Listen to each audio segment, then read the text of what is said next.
Assalamualaikum warahmatullahi wabarakatuh. Perkenalkan, nama saya Pai Hariskul Hasan dengan NPM 027. Di sini saya akan mencoba untuk mempresentasikan hasil dari review jurnal mengenai dental alveolar dan juga jaw fracture, yaitu case report. Di mana yang pertama ada dental alveolar fracture dengan judulnya Management of Dental Alveolar Fracture of Anterior Maxilla Following Traumatic Intrusion of Permanent Maxillary Anterior Teeth, a Review and Case Report. Saya mendapatkannya dari Sage Journals, yaitu The Trauma Maxilla, dengan volume 2 nomor 1-3 dan halaman 28 hingga 31, di mana jurnal ini diterbitkan pada tahun 2022 dan ditulis oleh Muhammad Hariskan, Gita Singh, Kumari Charul, dan juga S. Ezilarasi.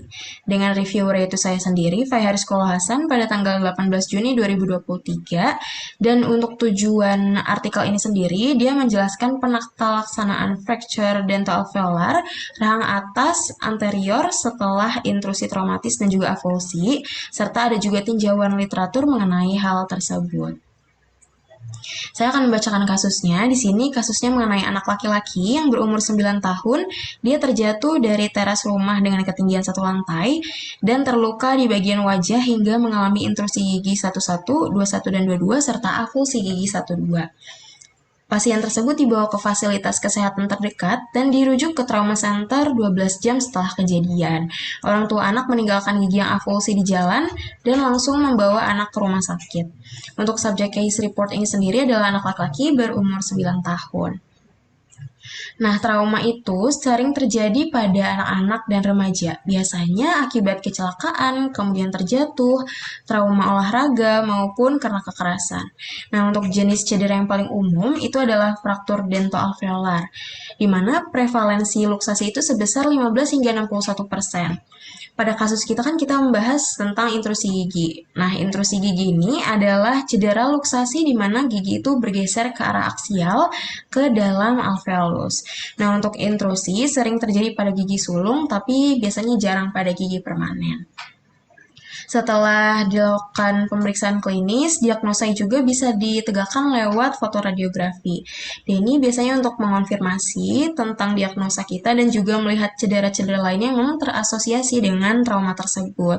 Untuk kesuksesan perawatan sendiri bergantung pada diagnosa yang tepat, kemudian pengobatan segera atau prompt treatment, dan juga follow up secara teratur.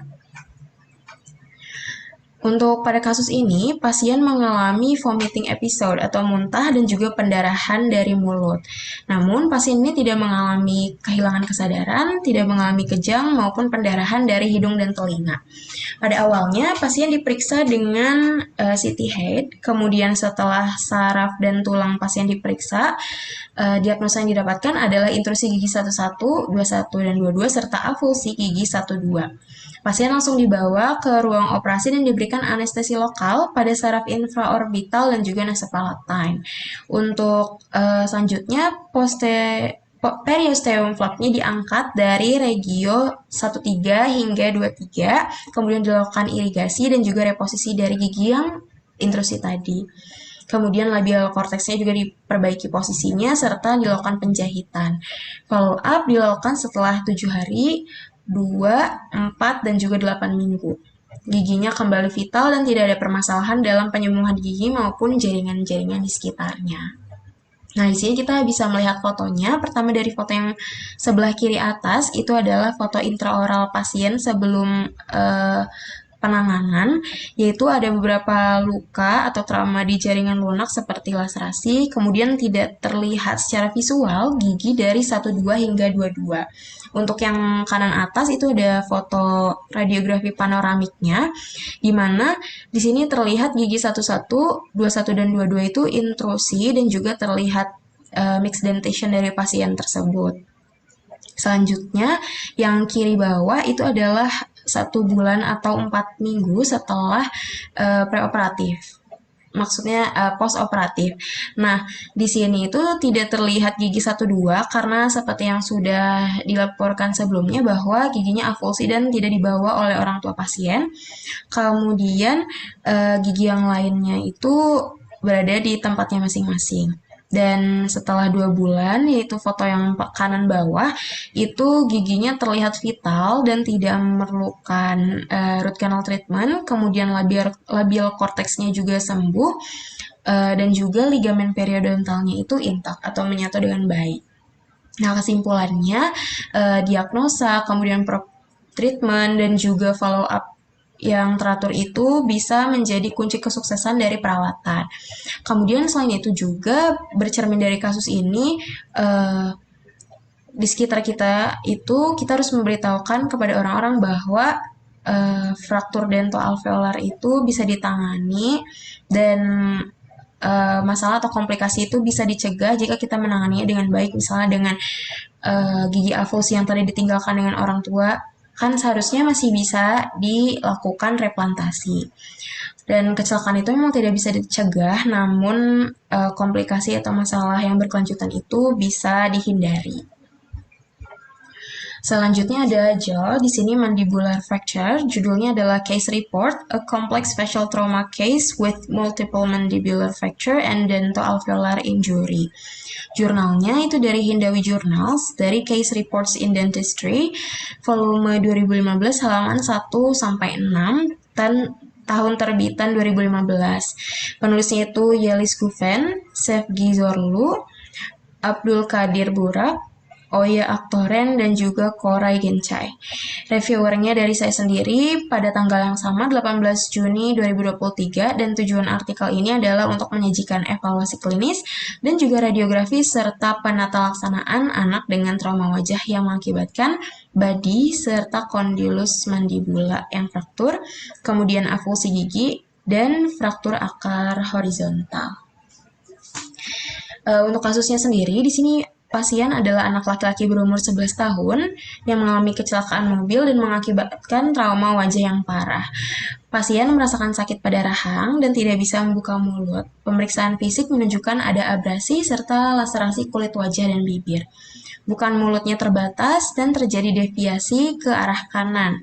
Gigi dua-duanya hilang, gigi satu-satunya mengalami fraktur mahkota uncomplicated, dan gigi dua-satunya mengalami subluxasi. Untuk subjek case report ini sendiri adalah anak laki-laki sehat yang berumur 11 tahun. Pada anak balita, fraktur wajah itu memang jarang terjadi. Namun seiring bertambahnya waktu, anak-anak yang baru masuk sekolah itu prevalensinya meninggi karena adanya pubertas dan juga aktivitas-aktivitas yang dilakukan tanpa pengawasan dari orang tua atau wali. Kemudian, fraktur mandibula sendiri adalah fraktur wajah yang sering terjadi pada anak-anak dan remaja. Biasanya, regio yang sering terdampaknya itu adalah kondilus, simfisis, angulus, dan juga badi.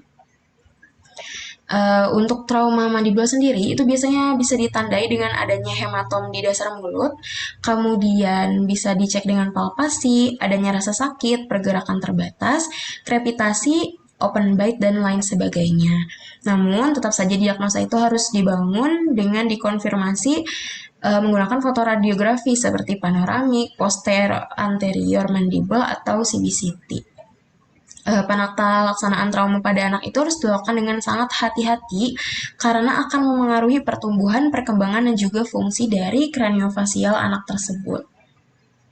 Nah, setelah dilakukan CBCT pada pasien, terlihat bahwa ada fraktur badi mandibula non-displaced pada regio gigi 47, fraktur oblique green stick bilingual yang memanjang dari regio 33 hingga 36, serta fraktur subcondylar unilateral medially displaced di bagian kanan, serta tinggi vertikal ramus yang berkurang pada bagian fraktur. Nah, untuk penata laksanaan lebih lanjutnya, reduksi tertutupnya itu dilakukan, kemudian pasien diberikan vacuum form splint dengan arc bar dan juga ortoelastik yang dipakaikan pada pasien. Splint itu hanya bisa dilepas ketika pasien akan makan atau ketika splint akan dibersihkan. Follow up-nya tidak dilakukan setelah 18 bulan, namun pasien kembali ke klinik yang sama saat memiliki keluhan pada gigi 11 6 tahun setelah kejadian tersebut. Nah, untuk foto yang pertama, yang kiri atas itu kita bisa melihat hasil CBCT-nya bahwa di situ ada fraktur mandibular non-displaced di regio M2 atau di 47. di bagian sini. Kemudian yang di foto sebelah kanan atas ini ada fraktur green stick di lingualnya yang memanjang dari regio 33 hingga 36. Dan di sini ada foto panoramiknya yang menunjukkan ada fraktur mandibula dan juga yang fraktur green stick tadi di sebelah sini. Namun memang kurang terlihat karena frakturnya di bagian lingual.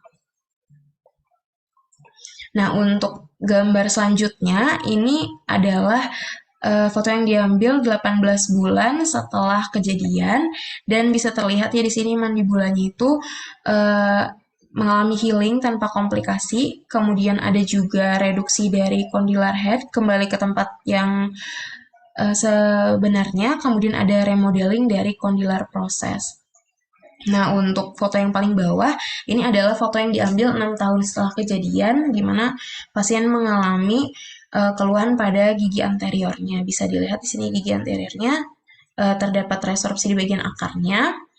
Namun memang di mandibularnya itu semuanya frakturnya sudah complete healing dan vertical height-nya juga sudah similar antara yang daerah fraktur dan daerah yang tidak fraktur. Kemudian pasien juga bisa memfungsikan mandibulanya dengan baik. Kesimpulannya untuk follow up itu berdasarkan kasus ini, follow up itu sangat penting demi kelancaran treatment yang baik. Mungkin sekian dari saya, kurang lebihnya mohon maaf. Wassalamualaikum warahmatullahi wabarakatuh.